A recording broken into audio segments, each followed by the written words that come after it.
अभी अलविदा मत कहो दोस्तों, न जाने कहाँ फिर मुलाकात हो, न जाने कहाँ फिर मुलाकात हो। क्योंकि बीते हुए लम्हों की कसक साथ तो होगी, ख्वाबों में हो चाहे मुलाकात तो होगी। मैं यह गाना जो अभी गुनगुना रहा था आपके लिए, यह फिल्म निकाह का गाना है। ये वही फिल्म है जिसने आज से 42 वर्ष पूर्व रिलीज होने के साथ ही पूरे फिल्मी दुनिया में हंगामा सा मचा दिया था। अपने मधुर गीत और संगीत के लिए तो यह फिल्म जानी ही जाती थी।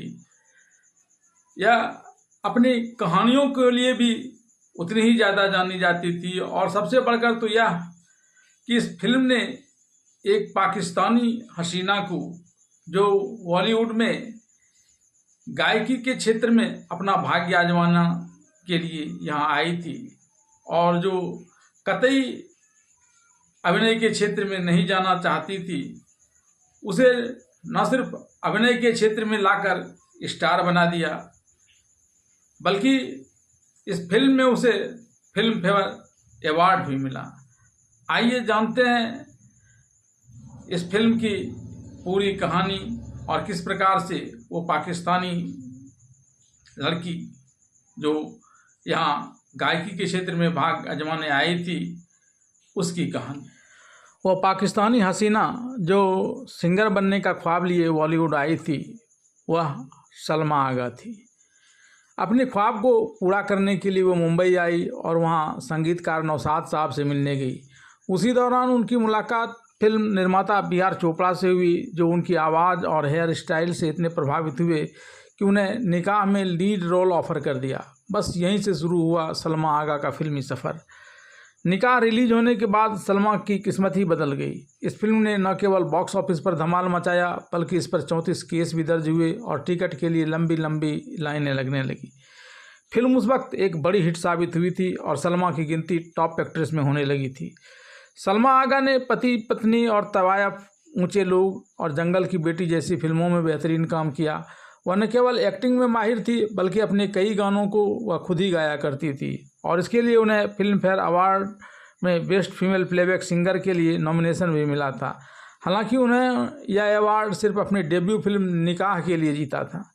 सलमा आगा की पर्सनल लाइफ भी काफ़ी चर्चा में रही। उनकी 3 शादियां हुई।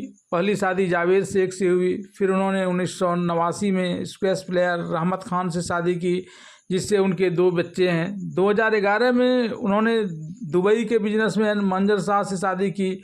उनकी बेटी साशा भी बॉलीवुड में अपनी पहचान बना रही है, जबकि सलमा अब लाइमलाइट से दूर एक निजी ज़िंदगी जी रही है। जब हिंदी फिल्मों में सलमा आगा के करियर में गिरावट आने लगी, तब उन्होंने पाकिस्तानी और पश्तो फिल्मों में काम किया।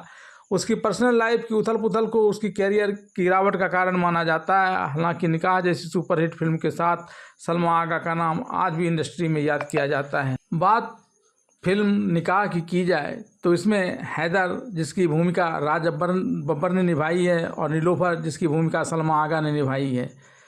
इसके अलावा वसीम की भूमिका में दीपक पराशर हैं। हैदर और नीलोफर दोनों उस्मानिया यूनिवर्सिटी में अपनी पढ़ाई करते रहते हैं। हैदर एक कवि बनना चाहता है और नीलोफर से प्यार करता है। उसे यह पता नहीं होता कि नीलोफर की पहले ही वसीम के साथ सगाई हो चुकी है। जल्दी ही नीलोफर और वसीम की शादी हो जाती है, और वहीं हैदर एक मशहूर कवि और एक मैगजीन का संपादक बन जाता है। शादी के बाद नीलोफर को पता चलता है कि वसीम को बस अपने काम से ही प्यार है, और वो छोटी छोटी चीज़ों के लिए भी विमान में बैठकर दूसरे शहर चले जाया करते हैं। हनीमून के दिन वसीम को एक बहुत बड़ा काम मिलता है, और वो सारा काम वक्त पर करने में सारा वक्त बिता देता है। इसके बाद भी कई बार वसीम उससे समय का वादा करके वादा तोड़ देता है और नीलोफर को अकेला रोने के लिए छोड़ देता है। शादी के 1 साल बाद उनकी शादी की सालगिरह का वक्त भी आता है। दोनों पार्टी का आयोजन करते हैं, लेकिन वसीम पार्टी में नहीं आ पाता है, क्योंकि उसे बहुत सारा काम करना होता है। इधर सभी मेहमान नीलोफर से सवाल पर सवाल करते हैं, जिससे नीलोफर पार्टी छोड़कर अपने कमरे में चली जाती है। वसीम के घर आने के बाद उन दोनों में जमकर बहस होती है और गुस्से में वसीम उसे 3 बार तलाक कह देता है। नीलोफर को हैदर अपने मैगजीन में काम पर रख लेता है। इस दौरान उसे एहसास होता है कि हैदर भी अब उससे प्यार करता है।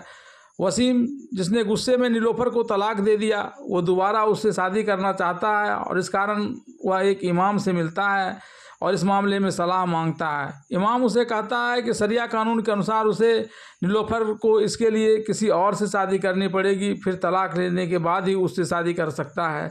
इस दौरान हैदर अपने दिल की बात नीलोफर को बता देता है। वे दोनों अपने माता पिता की सहमति के बाद शादी कर लेते हैं।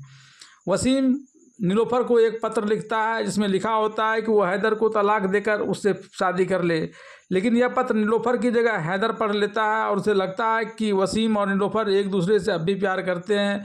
वो वसीम को नीलोफर के पास लाता है और कहता है कि वो तलाक देने को तैयार है, लेकिन नीलोफर इससे इनकार कर देती है और कहती है, सवाल करते हुए कहती है कि क्यों वे लोग उसके साथ एक महिला की तरह नहीं बल्कि एक जायदाद की तरह बर्ताव कर रहे हैं। इसके बाद वो कहती है कि वो हैदर के साथ ही अपनी ज़िंदगी बिताना चाहती है। वसीम उन दोनों को शुभकामनाएं देते हुए चला जाता है।